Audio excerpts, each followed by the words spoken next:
आज उपोषणाचा 24वा दिवस आणि अधिवेशनाचीही सांगता होणार आहे. मुख्यमंत्री युवा कार्य प्रशिक्षणार्थी गेल्या 3 तारखेपासून आझाद मैदानावरती उपोषणास बसलेले आहेत. परंतु या अधिवेशनाच्या काळामध्ये बरेच आमदार खासदार यांनी मुद्दा उचलून धरला, तरीही या युवा बेरोजगारांच्या ज्या प्रमुख मागण्या होत्या त्या मागण्याला कुठेही वाव मिळाला नाही.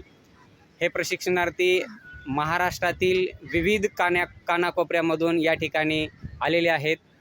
आत्तापर्यंत 3 तारखेपासून आज तागायत 50,000 प्रशिक्षणार्थ्यांनी या आझाद मैदानावरती हजेरी लावलेली आहे. या प्रशिक्षणार्थ्यांना आपण काही क्वेश्चन करणार आहोत.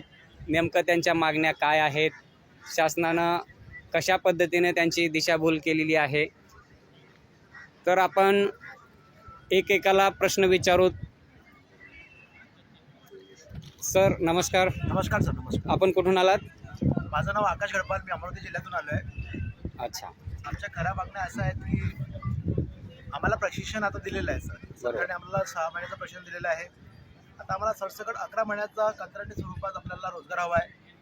आम्हाला नाही नियुक्ती तर आम्हाला रोजगार द्या. बेरोजगार प्रश्न एक रोजगार म्हणून आहे, तो आम्हाला हवा आहे. ठीक आहे. सर आपण कुठून आलात? नमस्कार, मी अक्षय सरोदे. मी वर्धा जिल्ह्यावरून आलेलो आहे.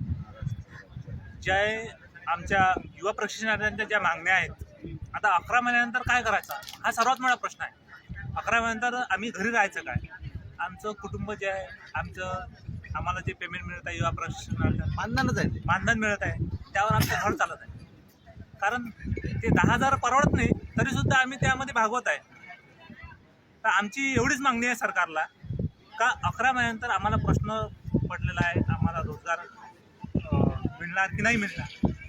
पण तुम्हाला आमची आशा आहे, आम्ही तुमच्याकडे सरकारकडे एका आशेने बघत आहे की आम्हाला काहीतरी सरकार न्याय देईल व 11 महिन्याचा आमचं प्रशिक्षण कालावधी संपल्यानंतर आम्हाला रोजगार देईल व आम्ही आमच्या घरामध्ये जो हातभार लागेल त्यामुळे तुम्ही आम्हाला सरकार मदत करेल अशी मी त्यांना विनंती करतो. धन्यवाद. सर नमस्कार. आपण कुठून आलात?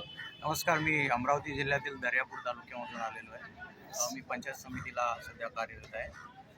मी ऑगस्ट महिन्यामध्ये माझी नियुक्ती झालेली मुख्यमंत्री युवा कार्य प्रशिक्षणार्थ्यांच्या जी योजना आहे त्यामधून.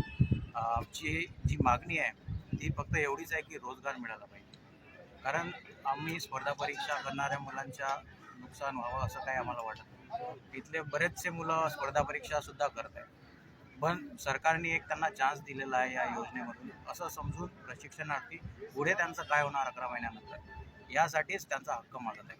बिलकुल सर. सर आपण कुठून आलात? नमस्कार सर. माझं नाव प्रदीप श्रीवंशी. मी लातूर जिल्ह्यातून आलेलो. बरं. सुरुवातीला सर ह्या युवा प्रशिक्षणार्थ्याच्या ज्या मागण्या आहेत, बरेच दिवस झालं सर आम्ही आझाद महिन्यावरती आज 24वा दिवस आहे आमचा.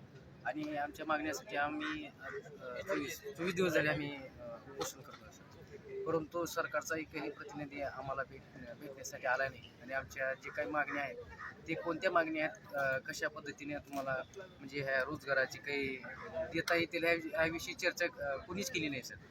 विरोधी पक्षनेते काही आमदार आले सर, 55 आमदार येऊन आम्हाला भेट दिली. आमच्या जे काही मागण्या असतील ते त्यांनी समजून घेतल्या. परंतु विधानसभेमध्ये जो काय आवाज उठवला आमदारांनी, त्या आमदारांनी जो आवाज उठवलेला आहे त्या प्रश्नाच्या उत्तरासाठी काही मुख्यमंत्री आणि उपमुख्यमंत्री लोढा साहेबांनी काही ह्याच्याविषयी जी काही आश्वासने दिलेली होती आमच्या युवा प्रशिक्षणार्थ्यांना, त्याविषयी त्यांनी काही स्पष्ट भूमिका घेतलेली नाही सर.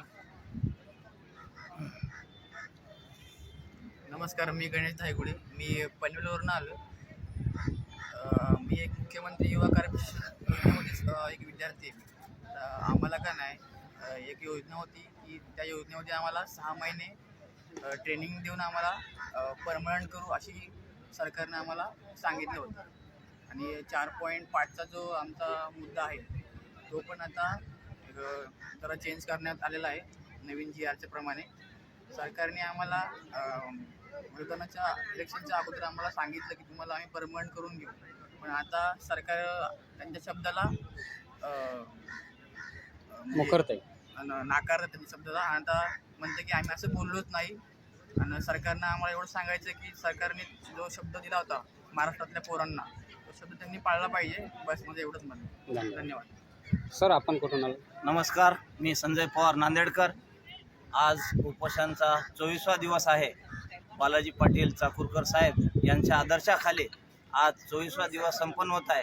फडणवीस साहेबांना मला एकच म्हणायचं आहे, फडणवीस साहेब आजपर्यंत आम्ही बालाजी पाटलांच्या आदर्शाखाली सर्व गोष्टी कायद्यानुसार केलेल्या आहोत, पण तुमच्या सरकारपुढं हा कायदा टिकला गेलेला नाही हे दिसून स्पष्टपणे यायलेलं आहे.